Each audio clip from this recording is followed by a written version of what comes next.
G'day friends, welcome to day 31 of Inktober 2018. This is the final day of Inktober. Congratulations to anybody that has made it this far, not only creating Inktober but also watching all the videos. That in itself was an achievement. I want to say thank you before we even start, because truly, honestly, it is your encouragement, it is your support, it is your just being here and engaging in funny conversation and just telling me your story and how you're going and all the encouragement that you give. It is literally all of that I do believe gets me through, because I have tried Inktobers before and I have always failed. It wasn't until I started keeping myself publicly accountable to it and having you along for the journey that I actually completed that. So I see the common denominator there as you guys. Oh, the air conditioning's going on. Excuse me while I turn it off.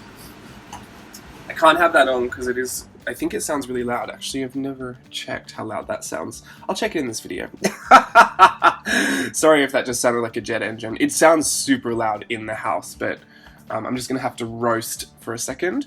I honestly don't think I would get through these things if it weren't for you. So I just want to say thank you before we even started, and a big congratulations to everybody that made it thus far or was happy with their results for Inktober. I don't want you to think that you had to finish to get the most out of it. Like I've said before in a previous video, if you only needed to do 8 and that was good, you got what you needed, then girl, I'm so happy for you 8. And I just want to say congratulations to you, because this is all in the name of learning. I've seen a common thread through most of these things, and it's something I've written about before in Playtest Patreon in a blog post, but I don't really ever see people coming out the other end of this, and I'll see if you can notice it today on social media, of people saying like, oh yes, my ink skills got so much better.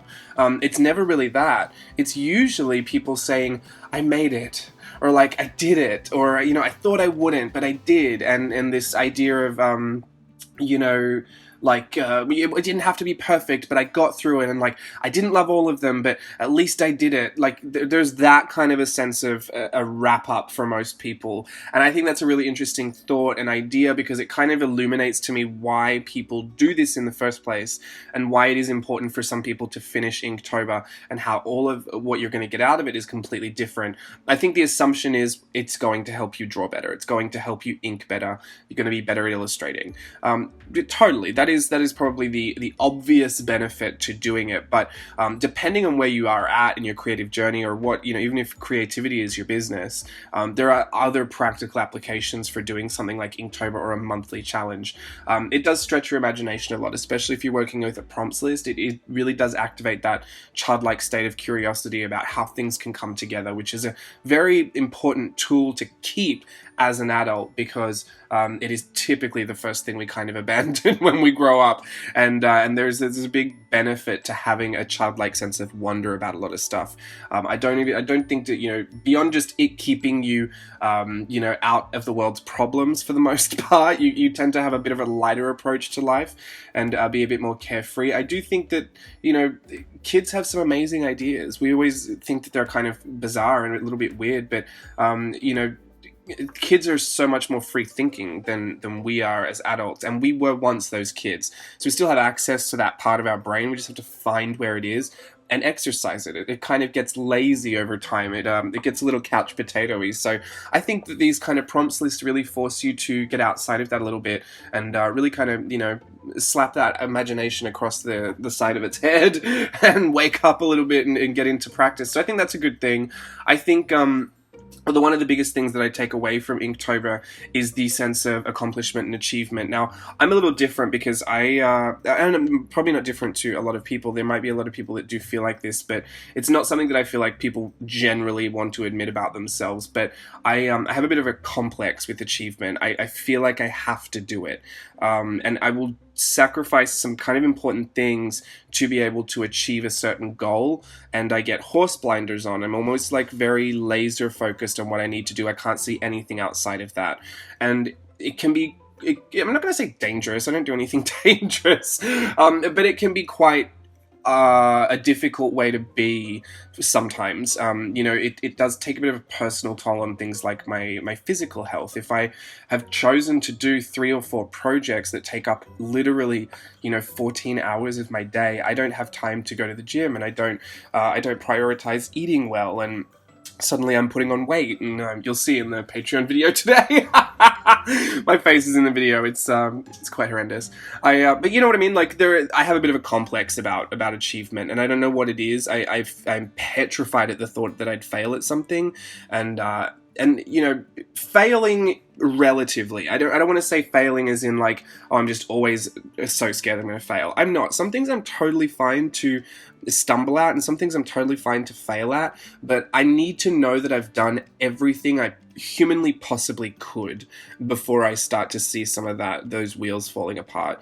And a lot of the time I think, you know, my mother unfortunately, my mother was a really hard worker, and I feel guilty if I do anything less than what I know my mum is capable of, or my auntie, or what my gran was capable of. And they were three incredibly hard workers, and you know, mum and auntie still are.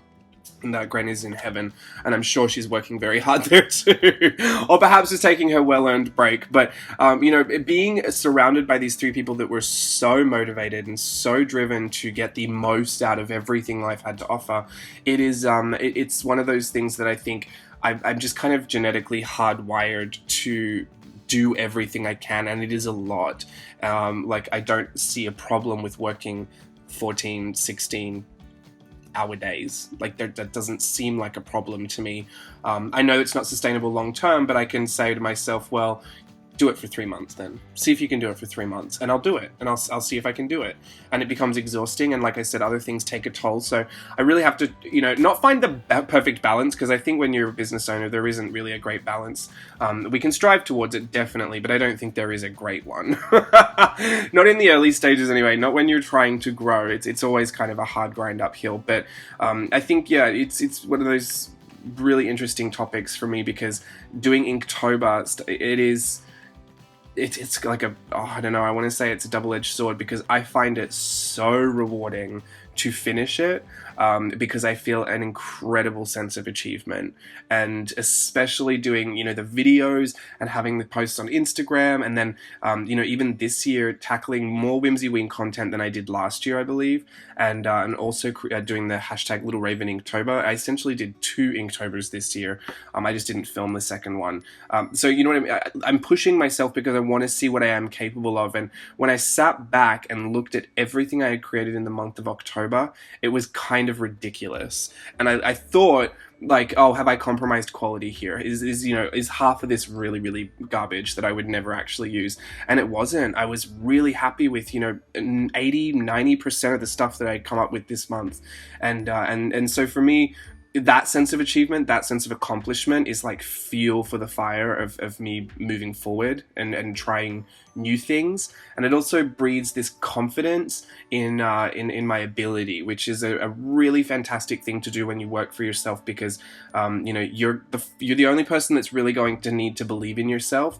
Other people, it's great, and I definitely see the value in other people, you know, giving encouragement and being there and being supportive and helping you along the way. But ultimately, the most important person that needs to believe in your work is you, and having confidence to do that, having the confidence to move forward, I think opens more doors for you. I think it opens more opportunity. People can tell that you love what you're doing. People can tell that you are confident with that. People that might want to work with you do look for confidence. I know that if I were ever looking to work with someone, confidence is key for me. I don't ever think that people are and this is like, say if I was going to do a design team, you know, I wouldn't necessarily choose anyone that chose to be, you know, very skeptical about their own work. I understand criticism and self-analysis, but I would want someone that has an air of confidence about them, because, you know, that reassures me that person is going to do a job that they enjoy and that they know that is of good quality.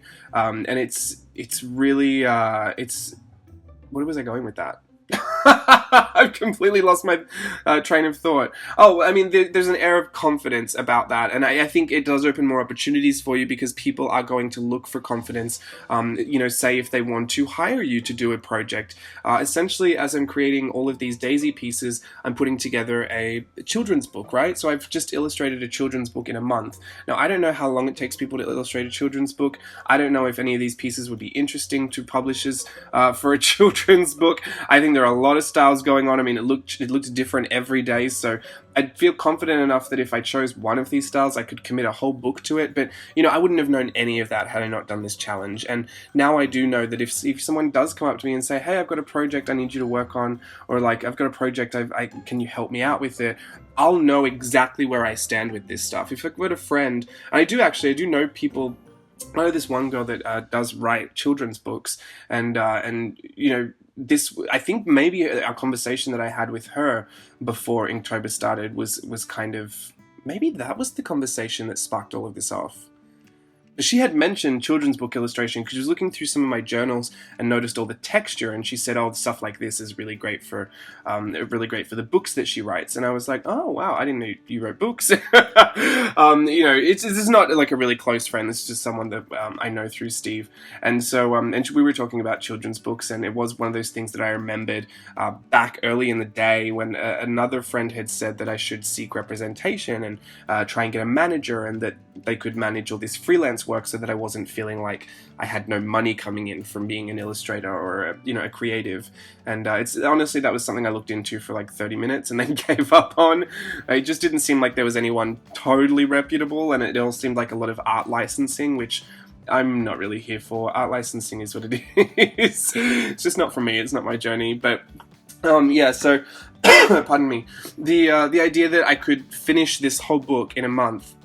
Now, if someone asks me, you know, can you do this? Can you help me out in this? I know how long this is going to take me. I know that I could probably get, you know, if they wanted a 20-page book, I know that, you know, if I didn't have any other projects going on, I could probably get it done in 2 weeks. And if that's what they needed, then I could provide that as you know, as an offering for them, and then a client would be really happy. So it does help for like random things like that, but I think more than anything, it's to instill confidence, and it's to have a sense of achievement, because it is such a good fuel when you're trying to grow and move forward. It's you know, it's much easier to not even pick yourself up. It's much easier to go into November feeling like you nailed October. I feel like it'd be much harder for me to go into November feeling like I still hadn't finished Inktober, or like there was still stuff open-ended, or I said I was going to get to something and I just didn't do it because I didn't do it for some reason. Like that's why I would just really encourage people to do what they, you know, but they most likely is going to work for them, because, you know, it's when that doubt starts to creep in that I think that's the fuel for the opposite of growth. That's the fuel for what people, I think, experience as art block, or feeling like they're never going to get anywhere, or that self-doubt. Like, you don't want to you want to try and avoid that at all costs, because it's not helpful in any way.